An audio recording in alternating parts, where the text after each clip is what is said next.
কোথাও কোনো জায়গায় ঘাপলা আছে। সরকারের মধ্যেও কেউ নানা ধরনের কোনো মানে কি বলবো কোনো মাস্টার প্ল্যান আছেন কিনা এইটা আমাদেরকে মানে ভাবিয়ে তুলছে। আজকেই দেখলাম আমরা সবাই বিএনপি সহ সব গণতান্ত্রিক দল যে সরকারকে সমর্থন করেছে, সেই সরকার দেশ চালাচ্ছে, ঠিক আছে, আলাপ আলোচনা তর্ক বিতর্কের মধ্যে দিয়ে থাকবে, কিন্তু সমর্থন এটা করছে। কিন্তু আজকে গতকালকে আন্তর্জাতিক গণমাধ্যমে যে কথাটি বলেছেন প্রধান উপদেষ্টা, এইখানে কিন্তু একটা বড় ধরনের প্রশ্ন মানে আমাকে সবসময় আমার মনের মধ্যে কাজ করছে। 4 বছর লাগবে সংস্কার করতে। কেন? সংস্কার তো যুগে যুগে বিপ্লব আন্দোলনের নেতৃত্ব দিয়েছে মানে পলিটিক্যাল পার্টি তৈরি করেছে কনস্টিটিউশন, পার্লামেন্ট। এটা তো আমরা ইউরোপের ইতিহাসে দেখছি, সেই 1255 সাল থেকে এখন পর্যন্ত এটা তো রাজনীতিবিদদের অবদান।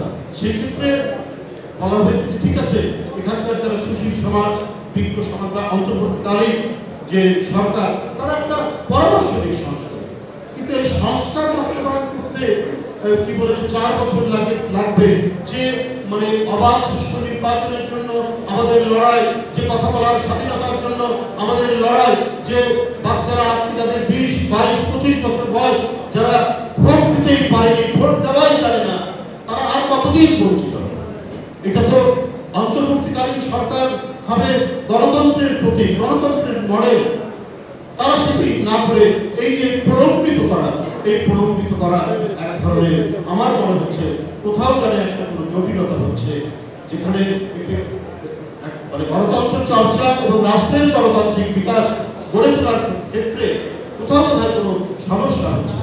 না হলে এই কথাটি উনি কেন বলছেন, কেন তিনি এত মানে লম্বা সময়ের কথা বলছেন? কিন্তু লম্বা সময়ের কথা নয়, সরকারের মধ্যেই কোথাও কোনো জায়গায় ঘাপলা আছে। সরকারের মধ্যেও কেউ নানা ধরনের কোনো মানে কি বলবো কোনো মাস্টার প্ল্যান আছেন কিনা এইটা আমাদেরকে মানে ভাবিয়ে তুলছে।